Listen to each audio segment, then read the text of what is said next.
안녕하세요. 순천 한마음교회 김연수입니다. 저는 예수님을 주인으로 믿고 악한 세력에서 벗어나 너무도 자유한 삶을 살고 있는데요. 제가 어떻게 예수님을 만나 자유한 삶을 살게 되었는지 간증하려고 합니다. 제가 10살 때 저희 집에서 죽은 사람의 혼을 달래는 굿을 하게 되었어요. 이 굿은 저에게 보이지 않는 세계가 있다는 것을 알게 해주었고요. 또 엄청난 고통도 안겨주었습니다. 배선주였던 저희 아버지 배가 폭풍으로 뒤집히면서 선원 한 사람이 죽게 되었는데요. 죽은 선원 가족들이 죽은 사람 혼이라도 달래달라고 해서 굿을 하게 되었던 거예요. 그때 저는 귀신이 사람의 몸으로 들어온다는 것을 처음 알게 되었습니다. 며칠 동안 굿을 하더니 마지막 날 무당이 죽은 사람 소리를 내는 거예요. 그리고 우리 아버지를 보고 네가 나를 죽였다고 하더라고요. 그때부터 아버지는 울면서 무당을 붙잡고 살려달라고 하는데요. 그렇게 벌벌 떨면서 무너지는 아버지를 보니까요. 부모, 자식 뭐 이런 것들은 초월하게 되더라고요. 그냥 한 인간으로 밖에 보이지 않았습니다. 인간이 아무것도 아니더라고요. 그리고 어쩌면 우리 아버지가 죽을 수도 있겠다는 생각까지 드는 거예요. 그렇게 굿은 끝났지만 끝이 아니었습니다. 시작이었어요. 저의 고통도 시작이 되었습니다. 그리고 굿은 저에게도 충격이었지만 저희 엄마에게도 엄청난 충격이었습니다. 그때 저희 엄마 나이가 34살이셨는데요. 제가 세상을 살아보니 위급하고 어려울 때 어떤 사람을 만나는가에 따라 그 사람이 운명이 달라질 수 있다는 것을 저도 몸으로 겪고 살았는데요. 저희 엄마는 무당을 만나셨어요. 모든 것을 무당에게 물어보고 굿으로 해결하셨습니다. 심지어는 위암으로 곧 돌아가실 할아버지를 놓고도 굿을 하셨는데요. 물론 저희 할아버지는 바로 돌아가셨습니다. 그런데 엄마는 한 번만 더 굿을 했더라면 할아버지가 살 수 있었을 거라고 하실 정도로 정상이 아니셨어요. 그런데 언제부턴가 엄마가 물동이에도 올라가고 작두에도 올라가고 큰 굿판에 무당이 그랬던 것처럼 대나무 가지를 흔들고 몸을 떠는 거예요. 굿하는 것도 참 견디기 힘들었던 저에게 새로운 걱정이 생겼습니다. 엄마가 무당이 되면 어떡하나 하는 거였어요. 그런데 제 걱정과는 상관없이 엄마에게 큰 신이 내렸다는 거예요. 그리고 얼마 후에는 또 동자승이 몸으로 들어왔다는 거예요. 저는 하늘이 무너지는 것 같았습니다. 고등학교 때 돈이 없어서 수학여행을 못 가도 가난한 것은 견디겠는데 점점 무당이 되어가는 엄마의 모습은 저에게 너무 큰 고통이었어요. 저도 성인이 되었습니다. 엄마는 가족들의 반대로 무당이 되시진 않았지만 여전히 모든 것을 무당에게 물어보셨어요. 그러니까 제가 결혼할 때도 무당이 남편과 제가 결혼하면 죽는다고 해서 결혼을 반대하셨지만 저는 집을 도망치듯 나와서 남편과 결혼을 했습니다. 그런데 제가 큰아이를 낳아도 엄마는 헤어지고 돌아오라는 거예요. 저는 그 돌아오라는 소리를 들을 때면 마치 엄마에게 붙어있는 귀신들이 돌아와서 같이 살자는 소리로 들리는 거예요. 그때마다 저는 입에 담을 수 없는 저주의 말들을 엄마에게 퍼부었습니다. 붙어있는 귀신들하고 그냥 같이 죽으라고요. 결혼만 하면 참 자유롭게 살 줄 알았는데 시댁도 만만치 않더라고요. 저희 큰아이가 5살 때 저희 시어머님께서 점쟁이가 올해는 아이를 상갓집에 데리고 가지 말라고 했다는 거예요. 그런데 집안에 뭐 초상이 나서 어쩔 수 없이 아이를 데리고 갔다 왔더니 탈이 난 거예요, 애가. 열이 나는 것도 아닌데 애가 얼굴이 벌겋게 달아오르는 것이 병원에 가도 안 나아요. 저희 시어머님이 무당을 불러서 굿을 하셨습니다. 굿을 하는데요. 애 얼굴이 이마에서부터 이렇게 차차차차 낫기 시작하는 거예요. 굿은 끝났고 애는 다 나았는데 제 마음은 무너지더라고요. 내가 굿 때문에 얼마나 고통받고 살았는데 내가 이 짓을 하는가. 나도 우리 엄마처럼 무당이 되는 것은 아닐까. 두려워졌습니다.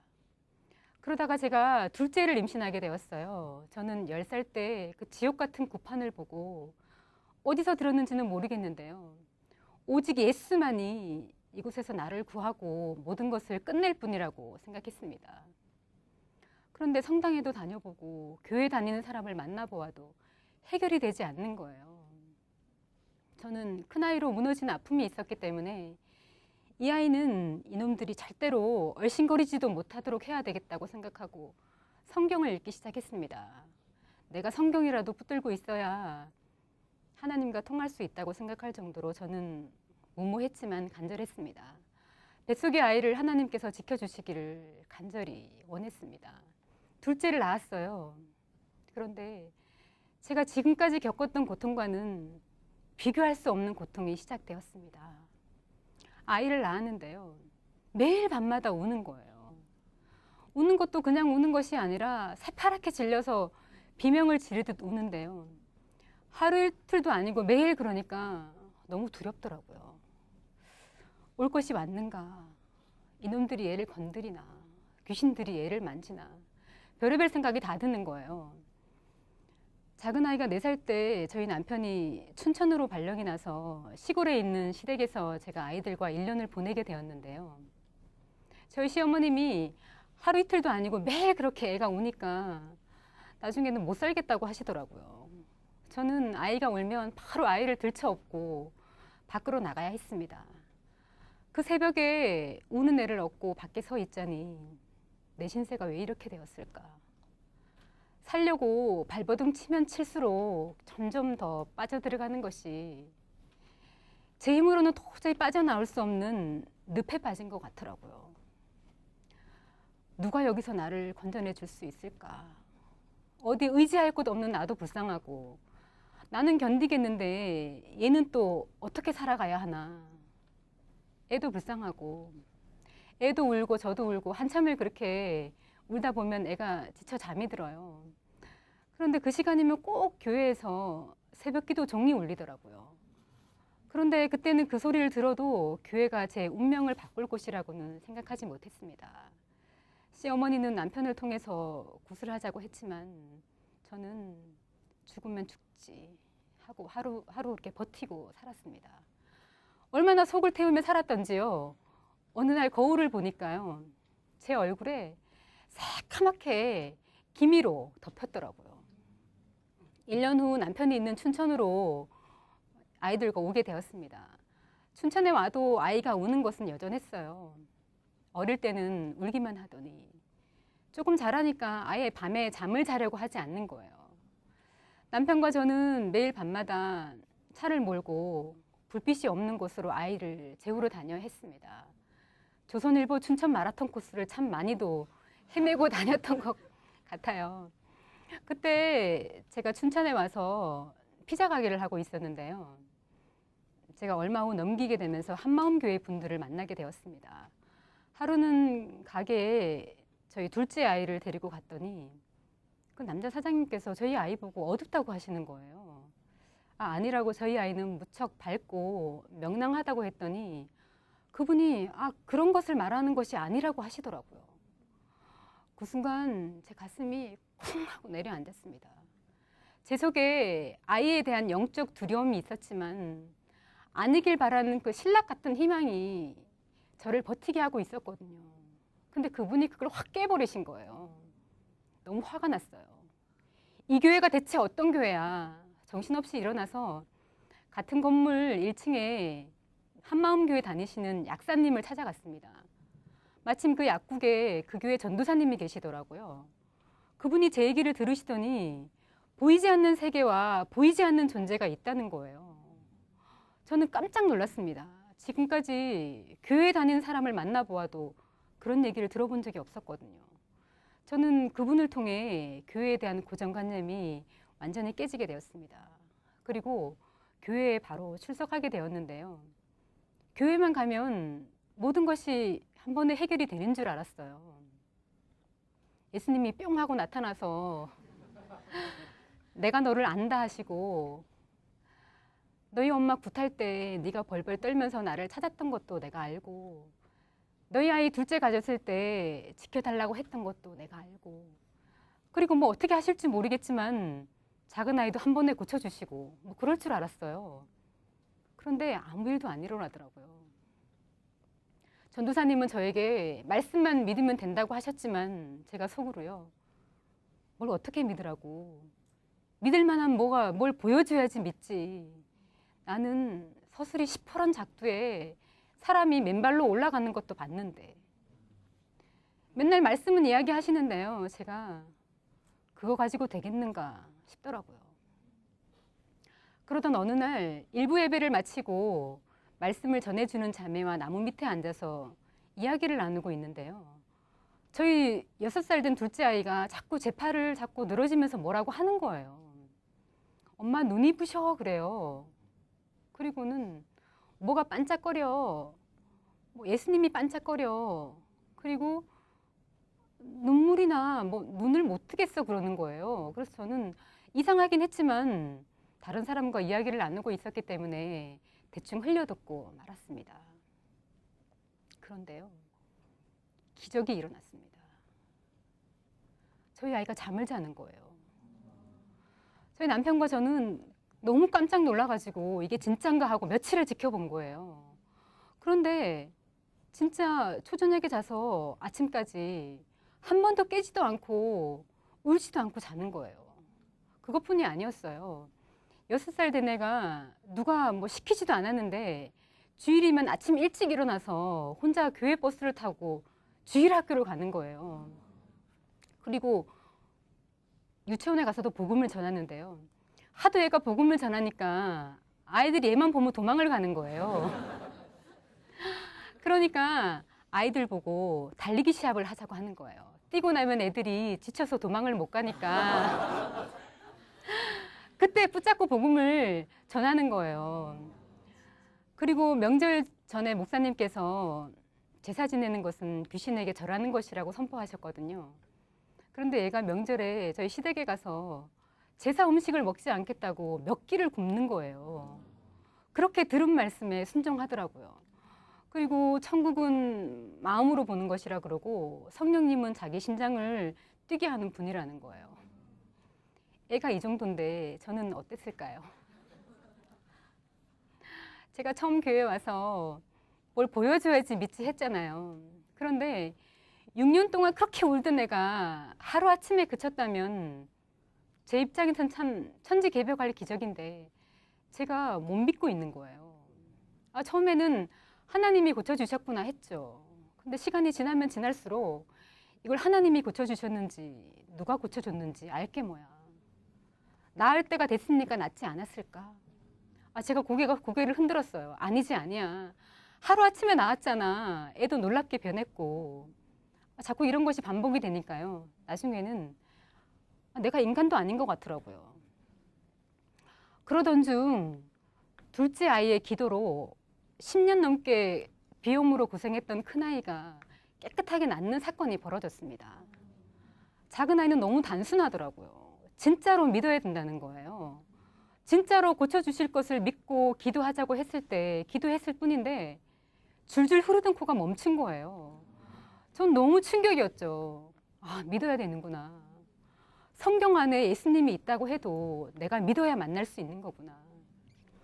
그때부터 저는 목사님께서 선포하시는 말씀을 기록하면서 말씀에 집중하기 시작했습니다. 성경 말씀은 너무도 놀라웠어요. 이 땅과 하늘에 보이는 것과 보이지 않는 것이 존재한다는 거예요. 그리고 우리는 하나님께 속하고 온 세상은 악한 자 안에 처해 있다는 거예요. 이 말씀을 딱 듣는데요. 이게 진짜라면 이 세상의 길은 딱 2가지밖에 없겠구나. 사는 길과 죽는 길이요. 하나님께 서면 살고 나머지는 싹 다 죽겠구나. 정신이 번쩍 들었습니다. 그리고 저는 저의 운명을 바꾸는 말씀을 만났습니다. 요한일서 5장 18절의 말씀이었는데요. 예수님을 주인으로 믿는 자는 악한 자가 만지지도 못한다는 거예요. 대체 이분이 어떤 분이길래 악한 자가 이분을 믿는 자들조차 만지지도 못한다고 하는가? 이게 진짜라면 내가 예수님을 주인으로 믿기만 하면 이분의 권세가 내 권세가 되겠구나. 이 성경이 진짜라면 내 문제는 해결이 되겠구나 싶었습니다. 이게 진짜였으면 좋겠더라고요. 그런데요, 제가 성경의 모든 말씀을 믿게 되었습니다. 요한복음 2장 22절의 말씀이었는데요. 예수님이 제자들이 예수님과 함께 다니면서 얼마나 많은 기적을 보았겠어요. 그런데 예수님이 십자가에 달리실 때 다 도망가더라고요. 예수님께서 분명 내가 죽지만 살아날 것이다 라고 말씀하시지 않았겠어요? 그런데 제자들이 예수님께서 살아나신 것을 보고야 성경과 예수께서 하신 말씀을 다 믿었다는 거예요. 아, 예수님께서 살아나셨다면, 이분이 부활하셨다면 성경은 사실이겠구나 확신했습니다. 그리고 저는 성경이 아닌 다른 곳에서 예수님께서 부활하셨다는 것을 찾았습니다. 그것은 역사였어요. 예수님께서는 부활하셨더라고요. 예수님이 실존 인물이었던 것도 역사였고 이분이 부활하셨다는 것도 역사였습니다. 조선시대 역사적 사실을 기록한 것이 조선왕조실록이라면 예수님의 행적을 사실 그대로 기록한 것이 성경이더라고요. 성경은 기록이었습니다. 그리고 예수님께서 부활하신 것을 본 제자들이었어요. 다 도망갔던 그 제자들이 예수님께서 부활하심으로 하나님이라는 것을 증거하다가 다 죽었더라고요. 그들이 목숨을 버릴 만큼 예수님의 부활은 예수님의 제자들에게 천지개벽할 사건이었던 거예요. 예수님의 제자들은 예수님께서 부활하신 것을 보고 예수님의 부활을 증거한 최초의 부활의 증인들이었습니다. 예수님이 부활하셨다는 것이 믿어지니까요. 이분이 내 죄 때문에 십자가에 달려 돌아가신 것이 맞더라고요. 예수님께서 저를 찾아오셨습니다. 그렇게 제가 만나야 했던 예수님께서는 이미 저를 찾아오셨더라고요. 저는 예수님을 믿지 않고 내가 주인 되어 살았던 것을 회개하고 예수님을 주인으로 영접했습니다. 너무 기뻤어요. 야, 내가 예수님 거구나. 이분의 권세가 내 권세구나. 나는 이제 악한 자들이 만지지도 못하는 자가 되었구나. 이놈들이 우리 아이들도 만지지도 못하는구나. 그때 저는 엄마가 남편과 결혼하면 제가 죽는다고 해서 지갑에 넣어준 부적을 10년 넘게 가지고 다니면서도 수십 번 넣었다 뺐다 했지만 두려워서 버리지 못했어요. 그런데요, 제가 당장 이 부적을 꺼내서 쓰레기통에 버렸습니다. 진리가 너희를 자유케 하리라, 이 말씀이 임하는데요. 저를 구속했던 온갖 사슬들이 다 끊어지고 저에게 덕지덕지 붙어 있었던 더러운 것들이 다 떠나가는 것 같더라고요. 이 말씀이 저를 깨끗하게 씻어주는 것 같았습니다. 예수님을 주인으로 믿었는데 제가 자유의 몸이 된 거예요. 이렇게 저는 성경에 기록된 말씀을 통해 자유의 몸이 되었고 예수님을 만났습니다. 두렵기만 했던 아이의 아픔이 예수님을 만나는 축복의 통로가 되었습니다. 그렇게 울던 아이는 이제 12살이 되었어요. 자기는 이제 어디에 굴러 떨어져도 천국에 갈 수 있으니 어디든 가서 복음을 전하겠다고 합니다. 그리고 이 아이로 인해서 남편도 주님께 돌아오게 되었는데요. 하루는 퇴근하고 집에 갔더니 베란다에서 종이비행기를 날리고 있는 거예요. 거기에 부활하신 예수님 믿으세요. 안 믿으면 지옥 갑니다. 써가지고요. 제가 경비 아저씨가 다 주워서 버릴 거야 그랬더니 막 우는 거예요. 이제 곧 퇴근하고 아빠가 돌아오실 텐데 그때까지만 버리지 말아달라는 거예요. 혹시 아빠가 보고 예수님 믿지 않겠냐고요. 아이의 바람대로 남편도 예수님을 믿게 되었습니다. 그리고 상갓집에 갔다가 병이 나서 구슬냈던 큰아이도 이제 고3이 되었습니다. 이 아이도 인격적으로 예수님을 만나고 학교에서 친구들과 예배를 드리고 말씀을 나누고 있습니다. 얼마 전 이 아이가 쓴 글을 보았는데요. 예수님이 부활하신 것이 실제이듯이 예수님을 믿지 않는 친구들이 지옥에 가는 것도 사실이기 때문에 자신을 미친 사람 취급한다고 해도 자신은 전하지 않을 수 없다는 글이었어요. 이 아이들이 예수님을 믿지 않았다면 어떻게 살게 되었을까요? 제 힘으로는 도저히 빠져나올 수 없는 늪에서 예수님은 너무도 가볍게 저를 건져내셨습니다. 그리고 저희 온 가족을 얻으셨어요. 저도 이렇게 자유하게 살다 보니까요. 제 얼굴을 새카맣게 덮었던 기미가 다 벗겨졌습니다. 한 번만이라도 화장 안 하고 다녀보는 것이 소원이었는데요. 지금은 매일 맨 얼굴로 다닙니다. 하나님께서는 이렇게 저의 작은 신음에도 다 응답해 주셨습니다. 오직 예수. 저는 너무 오래 걸렸어요. 그런데 6살이었던 저희 작은 아이를 보니까요. 그렇게 오래 걸리는 것이 아니더라고요. 믿음이었습니다. 하나님은 우리에게 믿을 만한 증거를 주셨더라고요. 그것은 예수님의 부활이었습니다. 감사합니다.